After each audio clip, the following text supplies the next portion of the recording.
ফরাসি ভাষার আবির্ভাব হয়েছে ল্যাটিন ভাষা থেকে। এটি এই কারণে আপনারা বিভিন্ন ইউরোপিয়ান ভাষার সঙ্গে মিল খুঁজে পাবেন, যেমন ইংরেজির সঙ্গে। ইংরেজির অনেক শব্দই ফরাসিতেও খুঁজে পাবেন, যেমন অ্যাকসেন্ট, অ্যাবসেন্ট, কাজিন, কোয়েশ্চেন। এসব আসলে ফরাসিও শব্দ, কিন্তু এদের উচ্চারণ ভিন্ন হয়ে যায়। যেমন কোয়েশ্চেন, যদিও ইংলিশে আমরা কোয়েশ্চেন বলি, কিন্তু ফরাসিতে এটা কেস্টিয়ন। তারপরে অ্যাবসেন্ট, ইংলিশে অ্যাবসেন্ট হবে, কিন্তু ফরাসিতে অ্যাবসেন্ট। ফরাসির সব হরফই আপনারা ইংরেজিতে খুঁজে পাবেন। এবং যদি এই আরও গভীরে আমরা লক্ষ্য করি, তাহলে ইংরেজিতে আমরা 4000 ফরাসি শব্দ খুঁজে পাবো।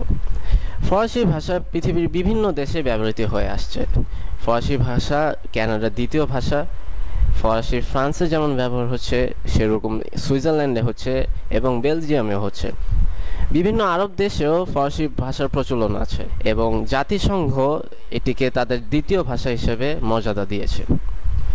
চলুন আমরা এবার দেখে নিই কিভাবে ফরাসি বর্ণমালা শিখতে হয় এবং এগুলোকে উচ্চারণ করতে হয়। এই ফরাসি বর্ণমালাগুলো আমি একবার উচ্চারণ করব এবং দ্বিতীয়বার উচ্চারণ করব। আপনার মনোযোগ দিয়ে সেগুলো শুনবেন। আ, আ, বে, বে, সে, সে, দে, দে। এই ও উচ্চারণটা আপনারা মনোযোগ দিয়ে 3 বার শুনবেন। এ, এ, এ, এফ, এফ,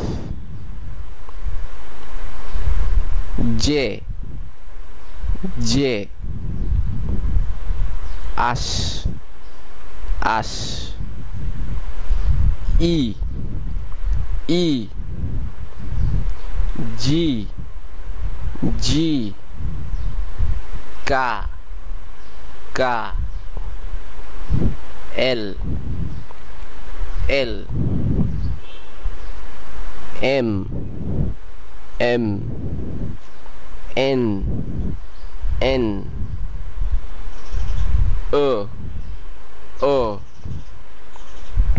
এখানে আপনারা দুটি ভিন্ন পরিবর্তন দেখতে পারবেন। যেরকম যখন আমি ও উচ্চারণ করেছি তখন এটা গলার ভিতর থেকে এসেছে, কিন্তু ও উচ্চারণে গলার ভিতর থেকে আসবে না এবং কম স্ট্রেস দিতে হবে। ও উচ্চারণে একটু বেশি স্ট্রেস দিতে হবে।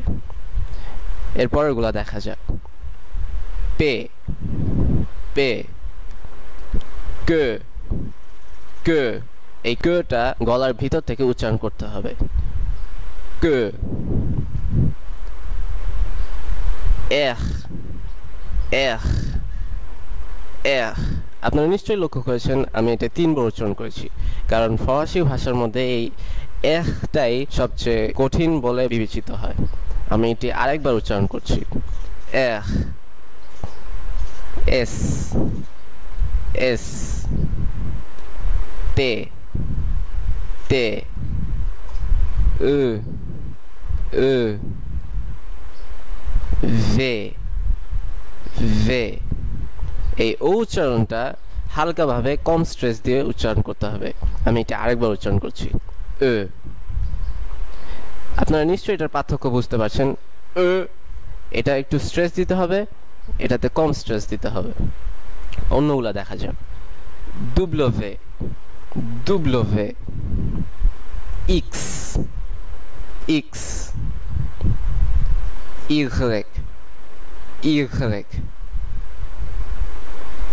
Z, Z. চলুন এবার একসঙ্গে সবগুলো উচ্চারণ করা যাক।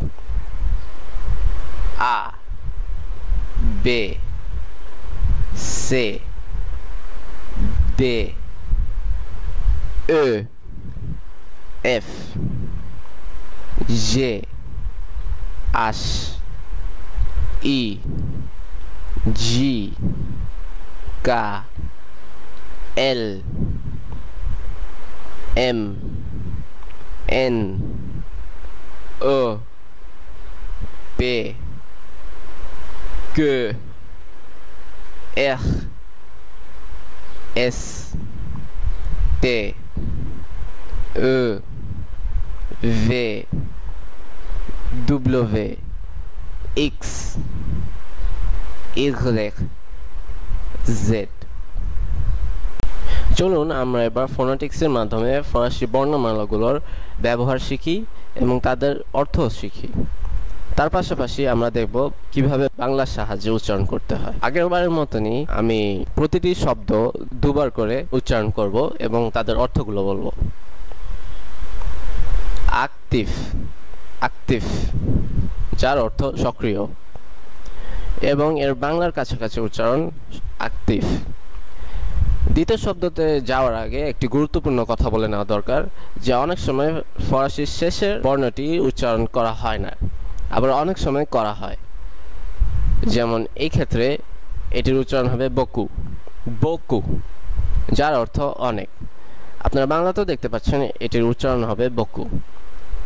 কিন্তু আবার অনেক সময় শেষের বর্ণটিও উচ্চারণ করা হয়, যেমন এই ক্ষেত্রে এটির উচ্চারণ হবে সিএল, সিএল যার অর্থ আকাশ। এবং বাংলাতে আপনারা দেখতে পাচ্ছেন এটির উচ্চারণ হবে সিএল। এই শব্দটি আপনারা যখনই দেখবেন এন তখনই সেটিকে নাক দিয়ে উচ্চারণ করার চেষ্টা করবেন। এই ক্ষেত্রে এটির উচ্চারণ হবে দমো দে, দমো দে যার অর্থ জিজ্ঞাসা করা। এবং আপনারা বাংলা উচ্চারণটিও দেখতে পাচ্ছেন, এখানে লেখা আছে দমো দে। ফরাসি টি এর উচ্চারণ কোনো সময় ইংলিশের মতো টি বলা হয় না, কিন্তু সেটিকে বাংলার সঙ্গে মিলালে ত এর উচ্চারণ হয়।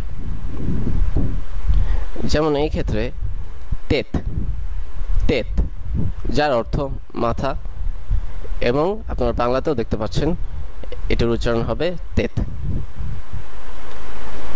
এরপরটি হলো ফ্লোভ, ফ্লোভ যার অর্থ নদী এবং এর বাংলা উচ্চারণ হচ্ছে ফ্লোভ। এরপরটি আমরা দেখতে পাচ্ছি এটির উচ্চারণ হবে জেনেরাল, জেনেরাল যার অর্থ সাধারণ এবং এর বাংলা কাছাকাছি উচ্চারণ হচ্ছে জেনেরাল, জেনেরাল। এইচ, ইংলিশের এইচ অথবা ফরাসির আশ, এটি সাধারণত সাইলেন্ট থাকে, মানে উচ্চারিত হয় না যদি আমরা লেখার সময় এটা লিখি। এরপরে যে বর্ণগুলো আছে সেগুলোর উচ্চারণ করা হয়, যেমন এই ক্ষেত্রে ওহ।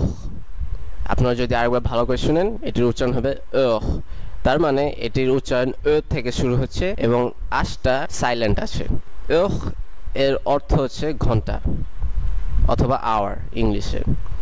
এর বাংলা কাছাকাছি উচ্চারণ হচ্ছে ওহ। আপনারা নিশ্চয়ই দেখতে পাচ্ছেন আমি কিছু অ্যাকসেন্ট ব্যবহার করছি বিভিন্ন শব্দের উপর, যেমন এইখানে, এইখানে এবং ইল এই শব্দের উপর। এই অ্যাকসেন্ট ব্যাপারে আমরা কিছুক্ষণ পরেই আলোচনা করব। এবার দেখা যাক এই শব্দটি কিভাবে উচ্চারণ করতে হয়। ইল, ইল যার অর্থ দ্বীপ এবং এর বাংলা কাছাকাছি উচ্চারণ হচ্ছে ইল।